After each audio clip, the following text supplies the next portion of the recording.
What's up, you guys? Friggin Nerd Mario here from Friggin Nerds Media, bringing you guys the nerd news you guys care about. And today we're coming at you with another movie review, minus the parking lot. This is a big one, man. If you guys saw the last review I just did for Aquaman 2, on that same day, double feature, saw Aquaman 2, and then right into Iron Claw.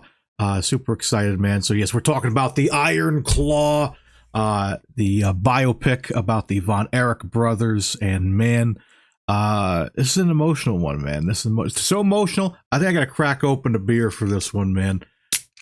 Oh yes, sir. Cheers to the Von Erich. Cheers to Sean Durkin for directing this phenomenal film, and let's get right into it. All right, first of all, let me give you guys a little bit of a setup. We did talk about this on the trailer reaction of this video. This is about the Von Erich brothers. If you guys are wrestling fans, you might not know about these guys. Even some pretty big wrestling fans don't know much about the Von Erichs, I feel. They kind of are overlooked in some ways. I love the Von Erichs. I wasn't alive for their reign, really. They were kind of active between like 1979 to like the early 90s.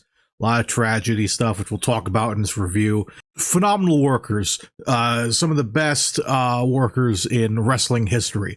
There's a reason why they, you know, were toe-to-toe with such names as Ric Flair, Ultimate Warrior, all those other guys, man. That era of people, which we see a little bit of in this movie. So let's get into it first, man. This stars Zac Efron, Jeremy Allen White, Harris Dickinson, and so many more. Zac Efron, dude. Don't even recognize him anymore, man. High School Musical, what? This dude, he transformed himself into a monster. I was convinced that was Kevin Von Erich, man. He was like he's almost like He-Man. Like, we saw those early pictures of him, like behind the scenes. We didn't know what he was really working towards. Turns out he's a Von Erich brother. And man, he can work with the best of them, man. A lot of this movie shows them getting slammed, man, taking bumps. Zac Efron, man, he could be a worker. I'd rather see him out there than some of the other choice celebrities that are out there. Give me a SummerSlam match. I want Zac Efron, the High School Musical kid, against that frickin' jackass from YouTube, Logan Paul. Let's switch some titles around. But Zac Efron, man, again, unrecognizable. What a terrific performance from him.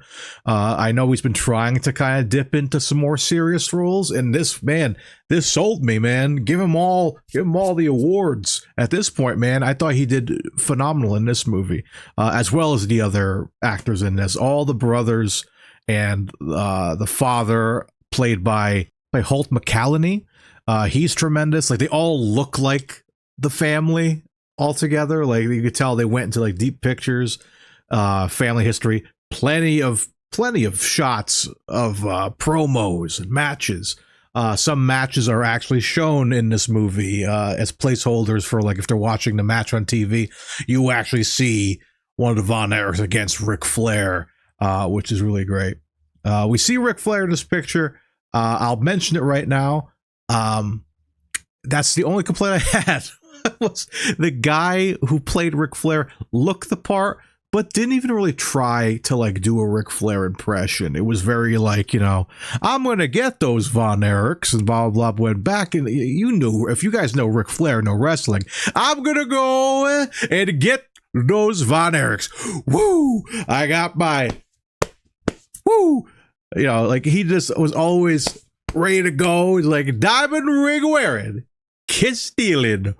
Woo! Wheeler deal. Secret. It's coming down now, May 5th. Texas Stadium. We've been talking about it now for a couple weeks. Let's just go over it one more time.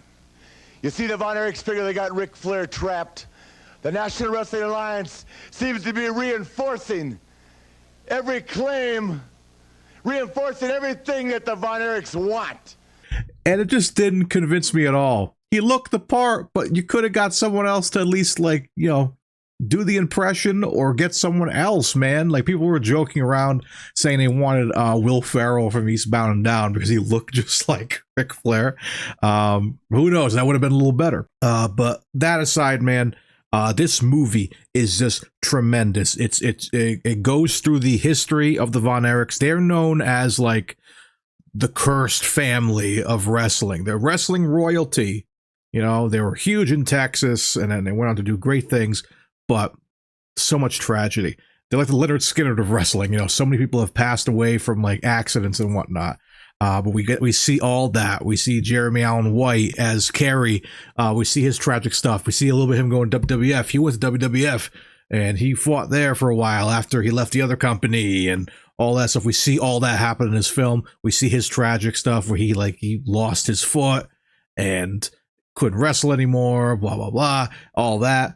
We see David go through his stuff that he went through. He was in a coma. He came back, was not the same guy. These guys all eventually like killed themselves, man. It's just a tragic story. And the end, seeing Kevin, played by Zac Efron at the end, you know, he's the last brother, and he's still around. He just showed up in AEW not so long ago just to kind of do a couple moves. Drop a couple iron claws on the kids, man, on the youngins. So it's cool to see him around. So he's like the last brother. So it's just such a tragic story. Brought me to tears, man. As a wrestling fan, as a movie fan, this movie is tremendous. I love it. I just love it so much. It's one of my favorite movies of the year. I feel like I've been saying that a lot about movies I've been seeing lately. Godzilla Minus One was a huge movie, but like, you know, this isn't the top movie of the year, but it's up there for wrestling biopics.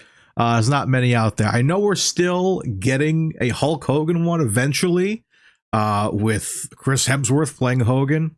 I think Hogan came out not too long ago and said like, yeah, brother, we're still doing it, dude, but you know, we got to work with some different producers or something with the movie. One of the companies they're trying to produce the film, they're trying to get the ball rolling on that. So will that one be as good as this? Who knows, man. But the Iron Claw, it's still out in theaters right now, man. Go check it out. If you're a wrestling fan, you're going to love it. Even if you're not a wrestling fan, I feel like people will enjoy this film. Because, you know, yeah, it's a tragic story, but there's some fun in it. We get to see, like, you know, the family aspect, because there was a lot of brotherly love in that family, and you see that, you know, come off in the movie a bunch. And no, Zac Efron, Jeremy Allen White, those two, they steal the show. Harris Dickinson has some good stuff too, but just seeing him, because Jeremy Allen White, I'm a huge fan of him after seeing The Bear, and I want to see more of him now. I'm not sure what else he's in, but I gotta like start digging through his filmography and see other stuff he's done, because he's tremendous. And Zac Efron, he's going places, kid, man. I want to see him do some more serious roles and you know, see what else he does. If he's willing to get that swole for a wrestling movie, what else can he do? I hope he just takes care of himself and doesn't go like too crazy like some of the method actors that we have out in Hollywood. They go all out, you know, like Jonah Hill alone has like lost and gained weight like crazy over the last few years for different roles. So hopefully he's not going down that route. But, you know, Zach, you got my approval as a wrestling fan and as a film fan. You killed it in this movie. And I think that's all I got to say about that, man. But let's move on to the score.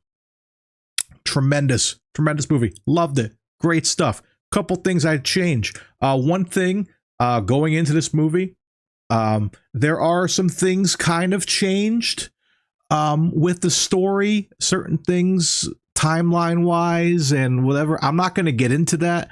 There's plenty of YouTube videos out. If you search like comparison of Iron Claw and The Real Deal, you'll find the comparisons there. A couple of things like the history of like their name. They were like, yes, Von Erich was a family name, but there was a more like dark character reason for that. Like I think their father, the original character was like kind of like a Nazi, like a scary Nazi sort of ring general, you know, and all that. So we, they didn't really touch on that in the movie for obvious reasons. We don't need to know about the about the Nazi character that happened like in the 60s or whatever, or the 50s. It was pretty long time ago. So this film, man, tremendous. It gets a 9 out of 10 nerdies for me, man. I love it. I recommend it. I want to see it a million times, man. It's fantastic. So much fun. You guys let me know what you think. Where are my wrestling fans at, man? If you guys want to hear me talk more wrestling, by the way, check out my podcast, Wrestling is Real. We do a lot of fun reviews of pay-per-views and different shows in wrestling history. So this might be something to talk about in the near future on that channel. But where my wrestling fans at, man? Let me know in the comments below. What did you guys think of this movie? Do you guys want to go see it? And what's your favorite wrestler? I just want to know, what's your favorite wrestler of all time? I think you guys already know who my favorite is at this point. But guys, as always, thanks for hanging out with us here on Friggin Nerds Media. Be sure, hit a subscribe down there, man. Hit the notification bell or the ring bell if you want to get more updates of movie trailers, movie reviews, gaming, other things like that here on the channel. Again, I've been Friggin Nerd Mario. It's been a pleasure to talk wrestling with you guys. Until next time, guys, stay friggin' nerdy.